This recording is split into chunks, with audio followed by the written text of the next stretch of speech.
দাম্পত্য জীবনে যারা শুধু সঙ্গীর কাছ থেকে সামান্য ভালোবাসা এবং গুরুত্ব প্রত্যাশা করে, দুর্ভাগ্যজনকভাবে তারা সঙ্গীর কাছ থেকে শুধু অবহেলায় পায়।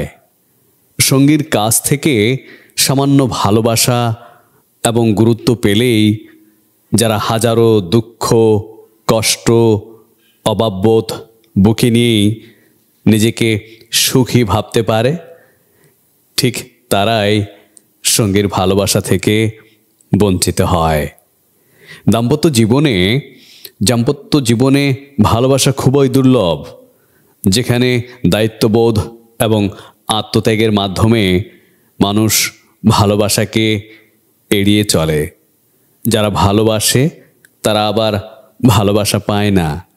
যারা শুধু চাহিদা মাত্রই কেবলই ভালোবাসা বোঝে, তাদের সব অভাব পূরণ হলেও শুধুমাত্র ভালোবাসার হাহাকার হৃদয়ে থেকে যায় আমৃত্য। যেখানে শুধু ভালোবাসার ভান চলে, ভনিতা চলে, আবার ভেতরে ভেতরে হাহাকার থেকে যায়। দাম্পত্য জীবনে দায়বদ্ধতা, বাধ্যবাধকতার চাইতে ভালোবাসাটা অত্যন্ত জরুরি। সঙ্গীর প্রতি ভালোবাসা সবার হৃদয়ে থাকে না।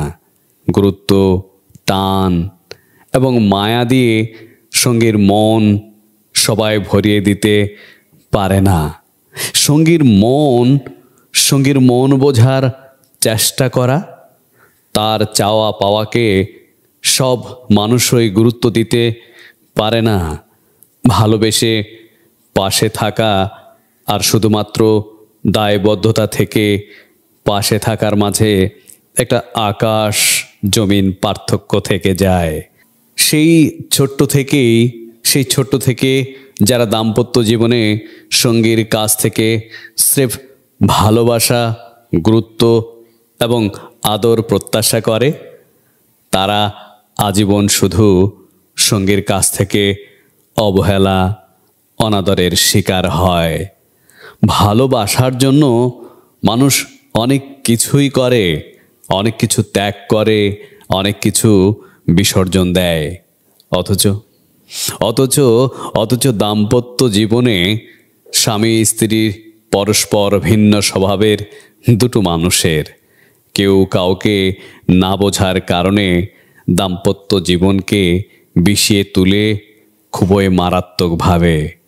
আর তাই কোনো মানুষই বুকে হাত রেখে কখনোই বলতে পারবে না সে তার সঙ্গীকে সত্যিই ভালোবাসতে পেরেছে, কিংবা সঙ্গীকে ভালোবাসার বিনিময়ে তার কাছ থেকেও ভালোবাসা এবং গুরুত্ব পেয়েছে।